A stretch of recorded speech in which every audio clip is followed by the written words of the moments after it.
18 साल बाद राहु का तूफान मृत अवस्था से जागकर जीवित अवस्था में आए। सिंह राशि की 10 सच होने वाली भविष्यवाणी जो उड़ा देगी आपके होश। दोस्तों कहते हैं समय कभी एक सा नहीं रहता। वक्त जब करवट लेता है तो किस्मत के पन्ने पूरी तरह से पलट जाते हैं। और यही कहानी है कलयुग के राजा राहुदेव की। पिछले 4 महीनों से राहु एक ऐसे दौर में थे जहां पर उन्हें सिंहासन तो मिल गया पर ताकत सोई हुई थी। साम्राज्य मिला, 11 नंबर की राशि यानी सिंह राशि की सत्ता हाथ लगी, मगर राहु खुद मृत अवस्था में थे। ज्योतिष के नियम कहते हैं जब कोई ग्रह 24 से 30 डिग्री के बीच होता है तो वह मृतावस्था में माना जाता है, यानी शक्ति होते हुए भी उसका असर धीमा पड़ जाता है। लेकिन दोस्तों अब कहानी बदलने वाली है। 2 सितंबर से लेकर 5 दिसंबर 2026 तक राहु मृत अवस्था से बाहर निकलेंगे और जैसे ही यह ग्रह अपनी ऊर्जा को पुनः प्राप्त करता है उसका प्रभाव बवंडर की तरह दिखाई देने लगता है। सिंह राशि वालों, यह समय आपके लिए निर्णायक है। राहु अब अपने असली स्वरूप में अपनी असली ताकत के साथ अपने विजन को पूरा करने के लिए आगे बढ़ेंगे और इसका असर सीधा आप पर पड़ेगा। अब समझिए, राहु बैठे हैं आपके सप्तम भाव में और वहीं से इनकी दृष्टि 3 मुख्य स्थानों पर है। पहला लाभ का घर, दूसरा स्वयं आपका लग्न भाव और तीसरा पराक्रम का घर यानी तीसरा भाव। इसका मतलब क्या हुआ? सबसे पहले सप्तम भाव में राहु का बैठना। यह भाव साझेदारी रिश्तों और व्यवसाय का घर है।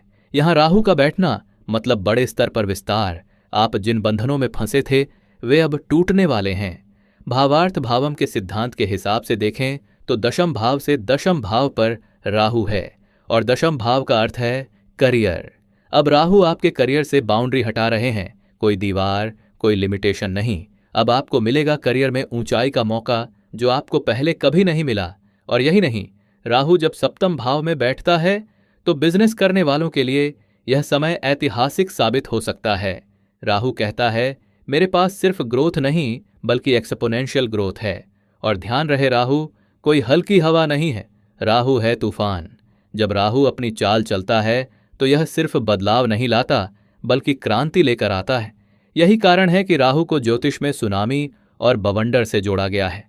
अब सोचिए, जब राहु आपकी जिंदगी में यह सुनामी लाएगा तो आपके जीवन में कितना बड़ा परिवर्तन होने वाला है।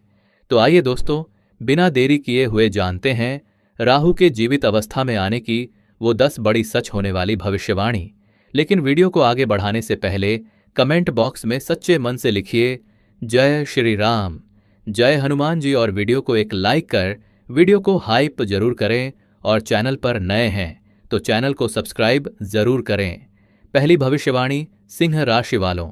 पहली बड़ी भविष्यवाणी क्या कहती है, ध्यान से सुनिए। राहु की दृष्टियों को समझिए। इनकी पहली दृष्टि सीधी जा रही है आपके आय के भाव पर। और यकीन मानिए, राहु जब इनकम पर दृष्टि डालता है तो खेल बड़ा होता है, क्योंकि राहु कहता है मैं सामान्य नहीं, मैं असाधारण परिणाम देता हूं। यही वह राहु है जो इंसान को रातों रात अमीर बना सकता है और गलती से भी गलत कदम उठे तो वही राहु व्यक्ति को कंगाल भी कर सकता है। लेकिन खुशखबरी यह है कि इस समय राहु का स्थान आपके लिए बेहद शुभ है, इसलिए यह दृष्टि धन और प्रगति दोनों लेकर आएगी। 11वां घर जो इच्छाओं की पूर्ति का स्थान है अब राहु की ऊर्जा से भर गया है। और सबसे खास बात, राहु जिस राशि में है वह स्वयं इच्छाओं को साकार करने की राशि है। मतलब जो सपने अब तक सिर्फ सोच में थे, जो डिजायर सिर्फ कल्पना तक सीमित थे, राहु अब उन्हें हकीकत में बदलने वाला है। लेकिन खेल यहीं खत्म नहीं होता। राहु की 7वीं दृष्टि सीधी पड़ रही है सिंह राशि पर, यानी आपकी खुद की राशि पर।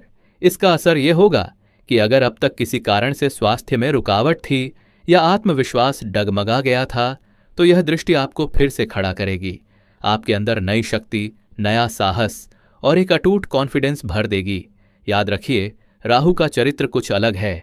जब समुद्र मंथन हुआ था तब अमृत का कलश सबके सामने था। देवता और दानव दोनों खड़े थे, लेकिन कोई आगे बढ़ने की हिम्मत नहीं कर पाया। मगर राहु ने सारी सीमाएं तोड़ दी, छल किया, वेश बदला और अमृत तक पहुंच गया। राहु की यही ऊर्जा हमें सिखाती है नियमों में फंसकर नहीं बल्कि सोच से बाहर जाकर जीत हासिल की जाती है। तो समझ लीजिए, यह राहु आपको भी अमृत तक पहुंचाने के लिए तैयार है। बस शर्त यही है कि आप मौके को पहचानें और साहस के साथ कदम बढ़ाएं, क्योंकि राहु सिर्फ ग्रह नहीं, राहु एक स्ट्रेटजी है, एक ब्रेक थ्रू है जो आपको वहां तक पहुंचा सकता है जहां तक बाकी पहुंचने की हिम्मत नहीं कर पाते। दूसरी भविष्यवाणी, दोस्तों सुनिए गौर से। अब वही राहु जो अब तक शांत था, आपके जीवन में सबसे बड़ा बदलाव लाने के लिए सप्तम भाव में प्रवेश कर रहा है। और याद रखिए, सप्तम भाव केवल रिश्तों का ही नहीं बल्कि करियर और साझेदारी का भी घर है। इसीलिए इस समय कर्म क्षेत्र में एक जबरदस्त विस्तार देखने को मिलेगा। राहु की एक खासियत है, यह हर उस जगह परिवर्तन लाता है जहां ठहराव होता है। अगर आप लंबे समय से अपनी नौकरी में असंतुष्ट हैं, काम में मन नहीं लग रहा, बार बार रुकावटें आ रही हैं, तो यह समय उन सभी बंधनों को तोड़ देगा। राहु कहता है अब ठहराव नहीं, अब क्रांति। यह परिवर्तनकारी समय 2 सितंबर से शुरू होकर आपके जीवन की दिशा बदलने वाला है। सिर्फ करियर ही नहीं, राहु सप्तम भाव में बैठकर आपके व्यक्तिगत जीवन को भी झकझोर देगा। अगर आप जीवन साथी की तलाश में हैं, शादी को लेकर लंबे समय से इंतजार कर रहे हैं, तो राहु के इस गोचर में आपको वह साथी मिल सकता है जिसका सपना आपने देखा था। यहां तक कि जो लोग द्वितीय विवाह की संभावना तलाश रहे हैं, उनके लिए भी यह समय अनुकूल साबित होगा। और एक और बड़ा संकेत, अगर आपके पति या पत्नी की तबीयत लंबे समय से खराब है या वे जीवन की किसी बड़ी परेशानी से जूझ रहे हैं, तो राहु इस कठिनाई को धीरे धीरे दूर करने में मदद करेगा। यह ग्रह केवल डर नहीं देता बल्कि बदलाव के जरिए नया रास्ता भी खोलता है। तीसरी भविष्यवाणी बहुत ही खास है दोस्तों। अब आते हैं राहु की तीसरी दृष्टि पर, और यह दृष्टि पड़ रही है आपके तीसरे भाव पर। खास बात यह है कि यह दृष्टि राहु की 9वीं दृष्टि है जो सीधी पहुंच रही है 7 नंबर की राशि पर। 7 नंबर का स्वामी है शुक्राचार्य, यानी दानवों के गुरु, और राहु स्वयं है दानव ग्रह। सोचिए, जब शिष्य और गुरु की यह ऊर्जा मिलती है तो क्या होता है। एक अटूट कॉन्फिडेंस, एक निडरता, और एक ऐसा समय जब आप अपनी बाधाओं को तोड़कर आगे बढ़ते हैं। भवभावम सिद्धांत के अनुसार 8वां से 8वां भाव भी प्रभावित हो रहा है। इसका मतलब है जो रुकावटें अब तक आपको परेशान कर रही थीं, जो डिप्रेशन, तनाव या मानसिक दबाव आपके कदम रोक रहे थे, वे अब टूटने वाले हैं। राहु की यह दृष्टि आपको बाहर निकालने वाली है उस अंधेरे से। तीसरा भाव दर्शाता है कम्युनिकेशन, एग्रीमेंट और प्रयास। तो समझिए, इस समय ऐसे अनुबंध, ऐसे कॉन्ट्रैक्ट जो पहले अधूरे रह गए थे, अब पूरे होंगे। कोई नया एग्रीमेंट, कोई नई डील आपके हाथ लग सकती है। और यही नहीं, राहु की ऊर्जा आपको नए सोर्स ऑफ इनकम की तलाश में भी सफल बनाएगी। सिर्फ यही नहीं, यह दृष्टि आपको यात्राओं से भी जोड़ती है। हो सकता है अचानक कुछ ट्रैवल प्लान बने और वे यात्राएं आपके लिए भाग्य का दरवाजा खोल दें। यह सिर्फ घूमने की यात्राएं नहीं होंगी, यह होंगी प्रगति की अवसरों की यात्राएं। और एक और महत्वपूर्ण बात, संतान से जुड़े कार्य भी इस समय पूरे होने की संभावना है। चाहे बच्चों की शिक्षा का मामला हो, करियर का हो या कोई अन्य अड़चन, राहु की यह दृष्टि उन सब में पॉजिटिविटी लाने वाली है। अंतिम भविष्यवाणी कहते हैं, हर सिक्के के 2 पहलू होते हैं और राहु भी इससे अलग नहीं है। जहां यह ग्रह आपको ऊंचाइयों तक पहुंचाने की ताकत रखता है, वहीं इसके भीतर 2 छिपी हुई ऊर्जा भी होती है, भय और भ्रम। यह 2 शब्द आपके जीवन की दिशा बदल सकते हैं। राहु कभी कभी ऐसी स्थिति बना देता है जहां असलियत में कुछ भी गलत नहीं हो रहा होता, लेकिन मन में सवाल उठते हैं, क्या मैं कर पाऊंगा? क्या यह सही है? क्या यह मौका मेरे लिए है?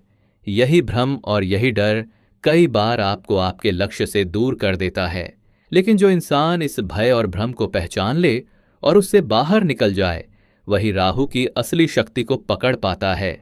याद रखिए, राहु हमेशा एक ही संदेश देता है, अगर तुम में हिम्मत है, अगर तुम्हारे पास विजन है, तो मैं तुम्हें वहां पहुंचाऊंगा जहां बाकी लोग सिर्फ सपना देखते हैं।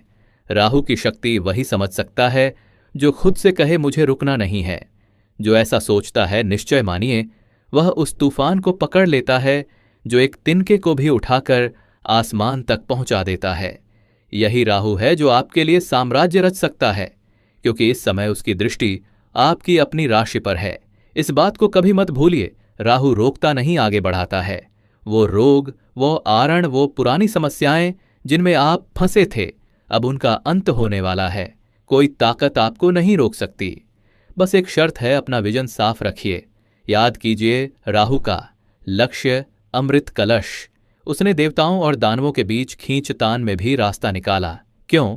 क्योंकि उसका फोकस क्लियर था। वही राहु आपको सिखाता है, अगर आपके पास विजन है तो कोई रुकावट आपको नहीं रोक सकती। और समय कैसा है? राहु इस समय 11 नंबर की राशि में है। शनि के घर में यह स्थिति संकेत देती है कि आपके लिए अब विस्तार का समय है। एक ऐसी विशालता जो आपको पहले कभी नहीं मिली। अब उपायों की बात करें, राहु को शांत करने और उसकी शक्ति को सही दिशा में लेने के लिए सबसे प्रभावी उपाय है भगवान शिव पर जला अभिषेक। जो लोग गंगा स्नान कर सकते हैं उनके लिए यह समय बेहद शुभ है। और अगर आप यात्रा नहीं कर सकते तो अपने घर पर गंगाजल की कुछ बूंदें जल में मिलाकर स्नान करें। इससे राहु की नकारात्मक ऊर्जा शांत होगी और सकारात्मक शक्ति आपके जीवन में प्रवेश करेगी। याद रखिए, यह राहु आपको सिर्फ डराने नहीं आया, यह आपको नई ऊंचाइयों तक ले जाने का दरवाजा खोल रहा है। अगर आपने इस ज्ञान को महसूस किया है, इस विजन को समझा है, तो अपना प्यार और आशीर्वाद लाइक और कमेंट के रूप में जरूर दीजिए। और हां, अगर अभी तक आपने हमारे चैनल को सब्सक्राइब नहीं किया है तो अभी कर लीजिए, क्योंकि आने वाला हर अपडेट आपकी जिंदगी बदल सकता है। आपका हर दिन मंगलमय हो इसी शुभकामना के साथ जय श्री राम।